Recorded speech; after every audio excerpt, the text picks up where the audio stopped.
വളരെ വിശേഷപ്പെട്ട ഒരു കാലഘട്ടത്തിലൂടെയാണ് നമ്മൾ കടന്നത്.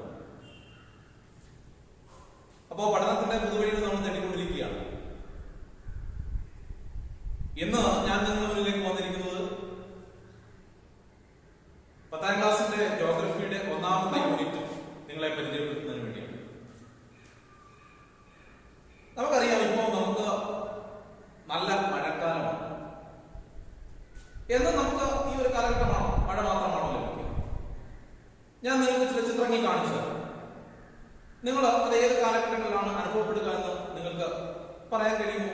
നിങ്ങൾ ശ്രമിച്ചു നോക്കും. ഇതാ ഇവിടെ നമ്മുടെ സ്ക്രീനില് ഒരു ചിത്രം കൊടുത്തിട്ടുണ്ട്. ഈ ചിത്രം നിങ്ങൾ അനുഭവിക്കുക ഏത് കാലഘട്ടത്തിലാണോ എന്നൊന്ന് ഓർമ്മ നോക്കിക്കേ. ഇവിടെ ചിത്രം, അതെ ശരിയാണ് അല്ലെ? ഏതാണ്? വേനൽക്കാലം. ശരി, അടുത്ത ചിത്രത്തിലേക്ക് നമുക്ക് പോവാം. ഇതേത് കാലഘട്ടമാണ്? നിങ്ങൾ അനുഭവിച്ചിട്ടുണ്ടോ? പക്ഷെ നമ്മൾ അനുഭവിക്കാൻ വഴിയില്ല, കാരണം ഇതൊക്കെ നല്ല മഞ്ഞ് മൂടി കിടക്കാണ്. ഇത്ര തണുപ്പ് കാലം നമുക്ക് അനുഭവപ്പെട്ട, പക്ഷെ ഇത് ശൈത്യകാലമാണ്, നിങ്ങൾക്കറിയാം അല്ലേ? ഓക്കെ, വിന്റർ സീസൺ ആണ്. അടുത്തൊരു കാലഘട്ടം നമുക്ക് ചിത്രത്തിലേക്ക് നോക്കാം.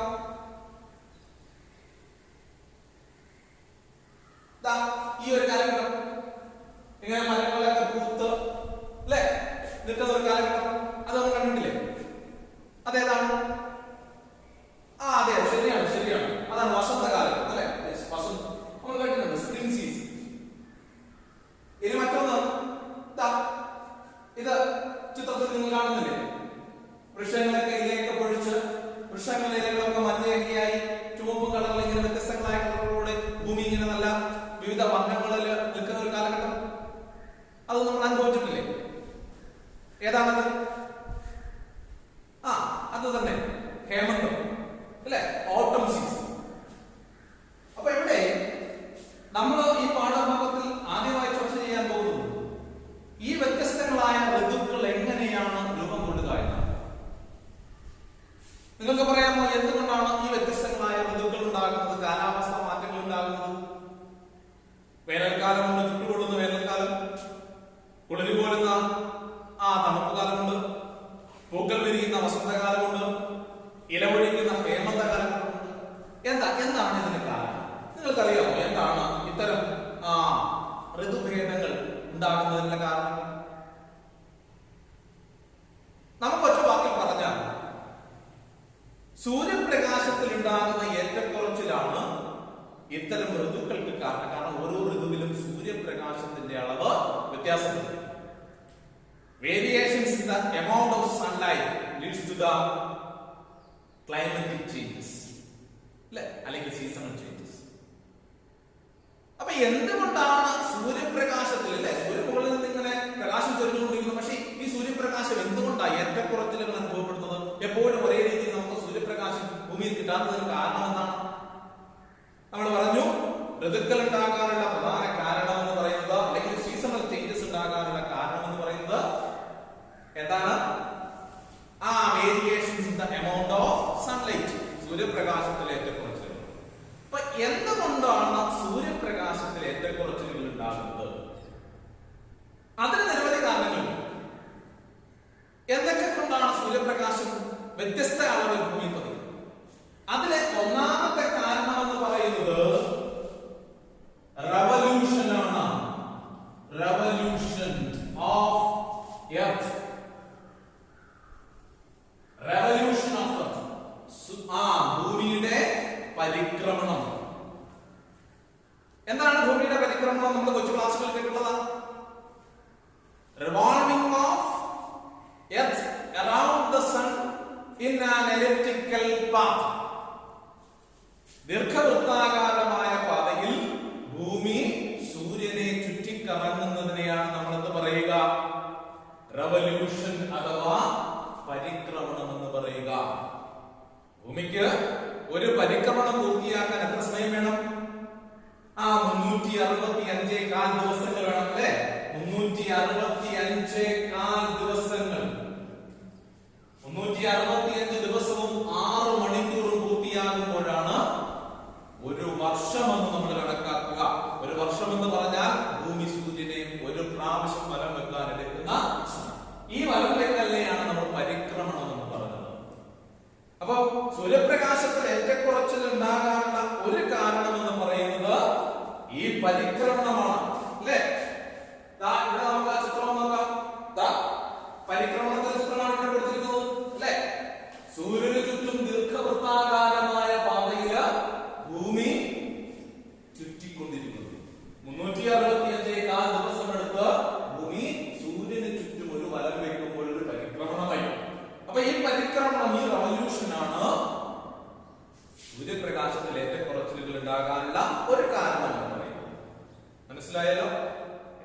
365 ദിവസം.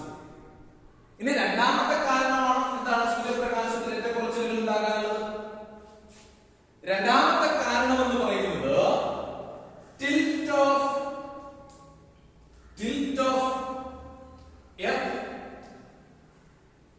earth axis. Tilt of earth axis, അച്ചുതണ്ടിന്റെ ചരിവ്. ഭൂമിയുടെ അച്ചുതണ്ടിന്റെ ചരിവാണ് ഭൂമിയിലെ സൂര്യപ്രകാശത്തിന്റെ അളവിൽ ഏറ്റക്കുറച്ചിലുകൾ ഉണ്ടാക്കുന്ന രണ്ടാമത്തെ കാരണം. അപ്പൊ എന്താണ് ഈ tilt of axis? അച്ചുതണ്ട് എങ്ങനെയാണ് ചലിച്ചിരിക്കുക? നമുക്കറിയാം ഭൂമിക്ക് സാങ്കല്പികമായ ഒരു മധ്യഭാഗമുണ്ട്. അതിനെ നമ്മൾ ആക്സിസ് അല്ലെങ്കിൽ അച്ചുതണ്ട് എന്ന് വിളിക്കും. ഏതാണ്? നാം നോക്കിയേ, നമുക്ക് ഈ ചിത്രത്തിൽ നോക്കാം. ഇവിടെ നോക്കി ചിത്രം നിങ്ങൾ പരിശോധിച്ചേ. ഭൂമിക്ക് സാങ്കല്പികമായ ഒരു അച്ചുതണ്ടുണ്ട്. ഉത്തര ധ്രുവം മുതൽ ദക്ഷിണ ധ്രുവം വരെ അല്ലെ സാങ്കല്പികമായ ഒരു അച്ചുതണ്ട്. ഈ അച്ചുതണ്ട് ചരിഞ്ഞാണ് ഇരിക്കുക. എത്രമാത്രം ചരിഞ്ഞാണ് ഇരിക്കുക? പരിക്രമണ തലത്തെ അടിസ്ഥാനപ്പെടുത്തി. പരിക്രമണ തലം എന്ന് വെച്ചാൽ ഭൂമി സൂര്യനെ ചുറ്റുന്ന ആ പാതയ്ക്കാണ് പറയുക പരിക്രമണ തലം. On the basis of the orbital plane, the earth is tilted at an angular distance of 66 and a half degree. എത്രയാണ്? ഓർബിറ്റൽ പ്ലെയിനെ അടിസ്ഥാനപ്പെടുത്തി 66 ഡിഗ്രി ചരിഞ്ഞാണ് സ്ഥിതി ചെയ്യുക അച്ചുതണ്ട് സ്ഥിതി ചെയ്യുക. അതാണ് ഈ ചിത്രം കണ്ടല്ലേ? ഇതാണ് ഓർബിറ്റൽ പ്ലെയിൻ. ഇങ്ങനെയാണ് ഭൂമി ചുറ്റുക എന്ന് സങ്കല്പിച്ചേ. ഇതാണ് അച്ചുതണ്ട്. അങ്ങനെയാണെങ്കിൽ ഈ അച്ചുതണ്ടിൽ നിന്നും ഓർബിറ്റൽ പ്ലെയിനിലേക്കുള്ള ആ കോണിന്റെ അളവിനെയാണ് നമ്മൾ ഓർബിറ്റൽ പ്ലെയിനെ അടിസ്ഥാനപ്പെടുത്തിയുള്ള അച്ചുതണ്ട് ചരിവ് എന്ന് പറയും. ഇത് എത്ര ഡിഗ്രിയാണ്? 66 ഡിഗ്രിയാണ്. അപ്പോ on the basis of the orbital plane, the axis is tilted at an angular distance of 66 and a half degree. On the basis of vertical plane towards the orbital plane, പരിക്രമണ തലത്തിലേക്കുള്ള ലംബത്തെയാണ് നമ്മൾ അടിസ്ഥാനപ്പെടുത്തുന്നത്. എന്ന് വെച്ചാൽ പരിക്രമണ തലത്തിലേക്കുള്ള ലംബമാണ് നമ്മൾ വരയ്ക്കുന്നത്. ഈ അച്ചുതണ്ടും ലംബത്തിലേക്കുള്ള ദൂരവും തമ്മിലുള്ള കോണിക അകലം എന്ന് പറയുന്നത് 23.5 ഡിഗ്രിയാണ്. അപ്പോ അച്ചുതണ്ട് എത്രമാത്രമാണ് ചരിഞ്ഞിരിക്കുക? ഭൂമിയുടെ പരിക്രമണ തലത്തെ അടിസ്ഥാനപ്പെടുത്തിയാൽ അച്ചുതണ്ട് 66 ഡിഗ്രിയും പരിക്രമണ തലത്തിന്റെ ലംബത്തെ അടിസ്ഥാനപ്പെടുത്തിയാൽ 23 ഡിഗ്രിയും ചരിഞ്ഞാണ് ഇത് സ്ഥിതി ചെയ്യുക അച്ചുതണ്ട്. അപ്പൊ ഭൂമിയിലേക്ക് വരുന്ന സൂര്യപ്രകാശത്തിന് ഏറ്റക്കുറച്ചിൽ ഉണ്ടാകാനുള്ള രണ്ടാമത്തെ കാരണം എന്ന് പറയുന്നത് tilt of axis അല്ലെങ്കിൽ അച്ചുതണ്ടിന്റെ ചരിവാണ്. ഇനി മൂന്നാമത്തെ കാരണം നമുക്ക് നോക്കാം. എന്താണ് മൂന്നാമത്തെ കാരണം? Parallelism of earth axis. Parallelism of earth axis. അച്ചുതണ്ടിന്റെ സമാന്തരത. ഭൂമിയിലേക്ക് വരുന്ന സൂര്യപ്രകാശത്തിൽ ഏറ്റക്കുറച്ചിലുകൾ ഉണ്ടാകാനുള്ള മൂന്നാമത്തെ കാരണമാണ് പാരലലിസം ഓഫ് എർത്ത് ആക്സിസ് അല്ലെങ്കിൽ അച്ചുതണ്ടിന്റെ സമാന്തരത. എന്താണെന്ന് ചിത്രം ഒന്ന് പരിശോധിക്കാം. താങ്കൾക്ക് ഈ ചിത്രത്തിന് വേണ്ടി നമ്മൾ പരിശോധിച്ചേ. താങ്കൾക്ക് സൂര്യൻ ഭൂമിയുടെ അച്ചുതണ്ട് ഇതാണ് പരിക്രമണം എന്ന് പറയുന്നത്. ഈ അച്ചുതണ്ട് പരിക്രമണ വേളയിൽ ഉടനീളം എന്ത് ചെയ്യുന്നു? സ്ഥിരമായി നിലനിർത്തുക. എപ്പോഴും ഈ ചരിവ് ഇങ്ങനെ തന്നെയാണ്. സൂര്യന്റെ ഏത് ദിശയിലേക്ക് വന്നാലും അച്ചുതണ്ട് ഭൂമി എന്ത് ചെയ്യും? സ്ഥിരമായ ആ ചരിവിൽ തന്നെ നിലനിർത്തും. ഇതിനെയാണ് എന്ത് പറയുക? അച്ചുതണ്ടിന്റെ സമാന്തരത. The earth maintains the tilt of axis throughout its revolution. This system came to be known as parallelism of earth axis. മനസ്സിലാകുന്നുണ്ടോ നിങ്ങൾക്ക്? അപ്പോ മൂന്ന് കാരണങ്ങൾ. Variations in the solar radiation is the most important factor that led to the occurrence of seasons. The amount of solar radiation is due to several factors. Another most important factor is revolution.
ഹൊറിസോണ്ടലിന്റെ സമാന്തരത, സൂര്യൻ ഭൂമിയുടെ പരിക്രമണം എന്നിവ നിമിത്തം സൂര്യരശ്മികൾ ചരിഞ്ഞു പതിക്കാനിടയാകും.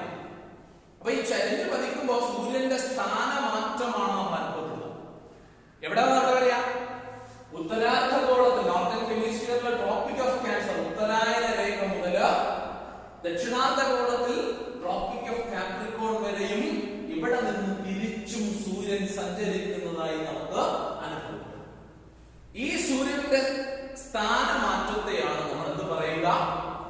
സൂര്യന്റെ അയനം അല്ലെങ്കിൽ apparent movement of sun എന്ന് പറയും.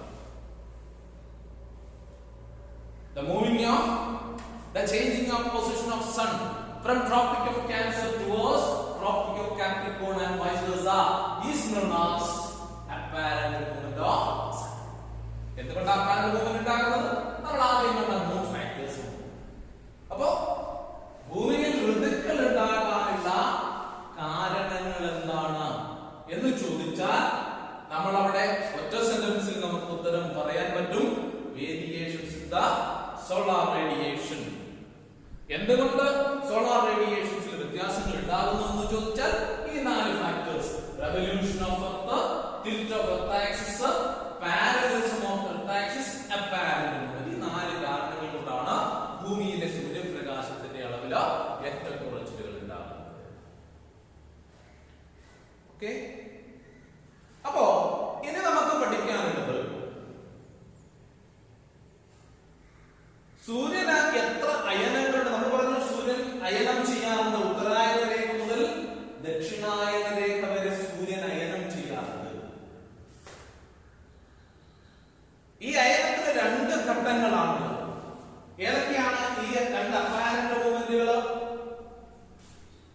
ഒന്നാമത്തെ apparent എന്ന് പറയുന്നത് ഉത്തരായനമാണ്.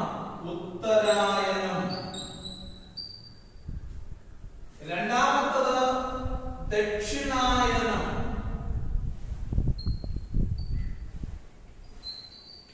ഇത് 2 അയനങ്ങളാണ്. ഏതുള്ളത്? 2 അപ്പാരന്റുകളാണ് ആർക്കുള്ളത്? സൂര്യന്. അതില് ഒന്നാമതാണ് ഉത്തരായനം. എന്താ ഉത്തരായനം?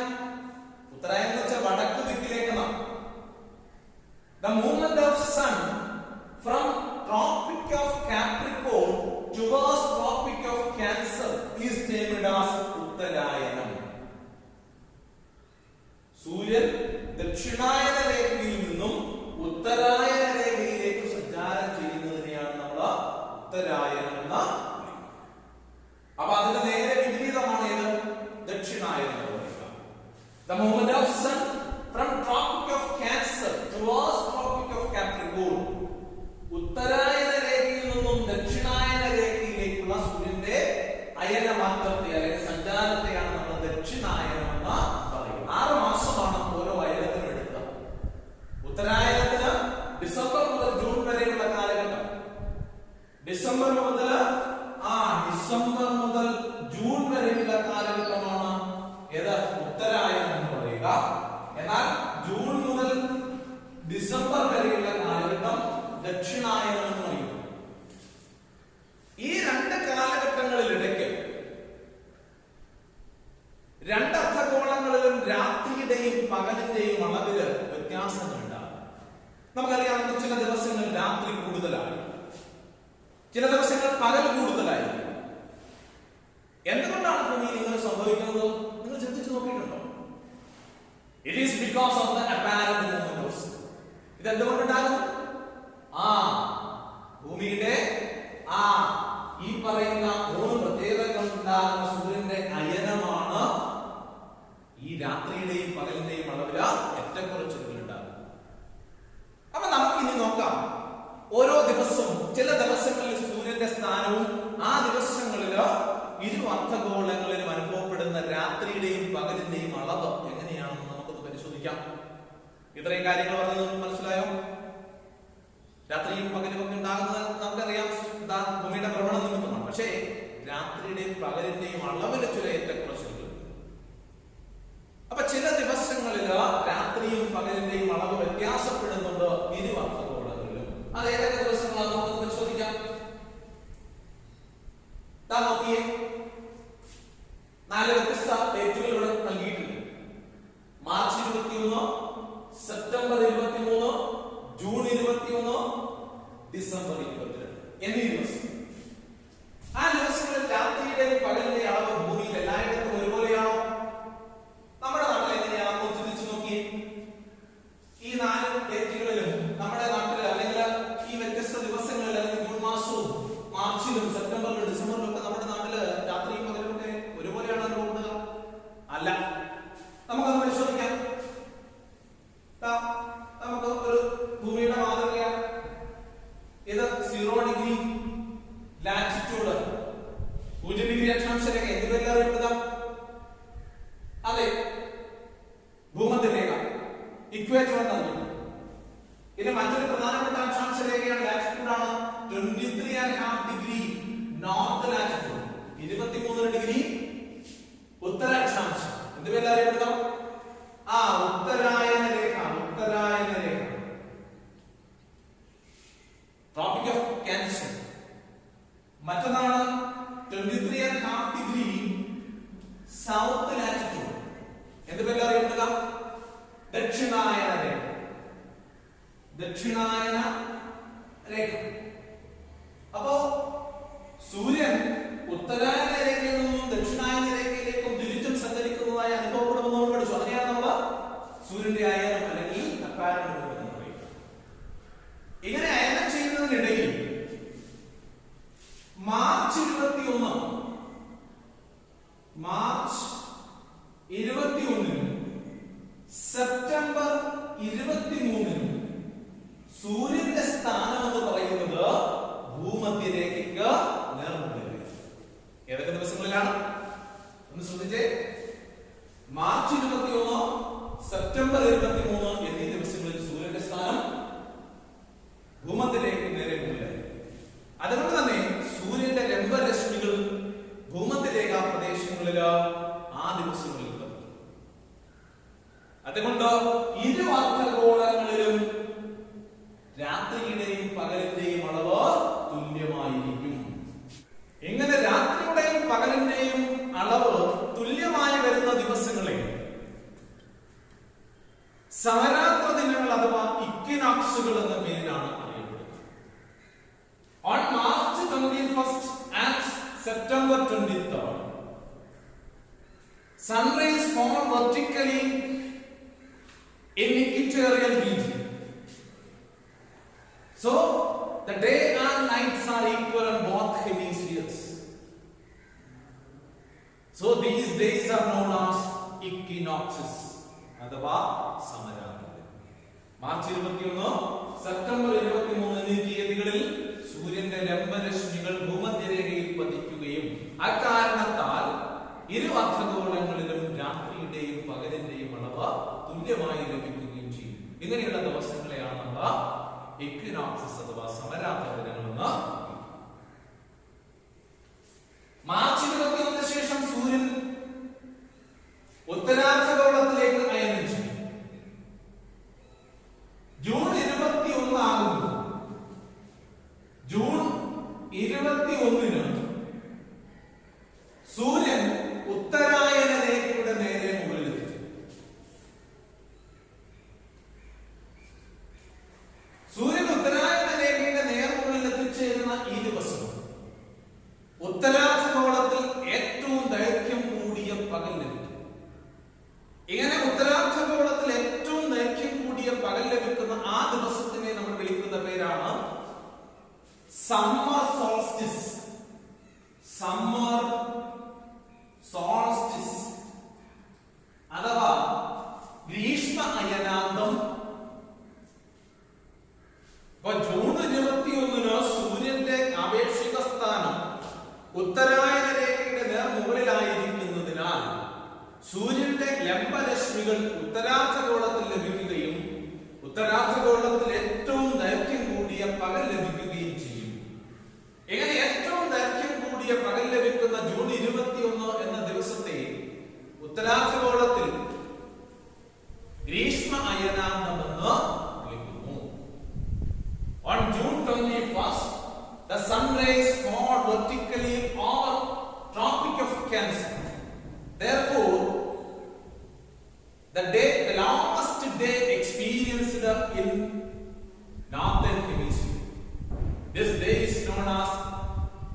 Summer solstice in northern hemisphere. അപ്പൊ എന്താണ് സമ്മർ സോൾസ്റ്റിസ്, എന്താണ് ഇക്വിനോക്സിസ് എന്നിവ മനസ്സിലായോ? എന്നാൽ ഡിസംബർ 22 സൂര്യന്റെ ആവേശിക സ്ഥാനം ദക്ഷിണാർദ്ധഗോളത്തിൽ ദക്ഷിണായന രേഖയുടെ നേർമുകളിൽ എത്തിച്ചേരും. ദക്ഷിണാർദ്ധഗോളത്തിൽ ഡിസംബർ 22 സൂര്യന്റെ ലംബരശ്മികൾ പതിക്കുക ഇവിടെ 23 ഡിഗ്രി തെക്ക് അക്ഷാംശ രേഖയിലാണ്.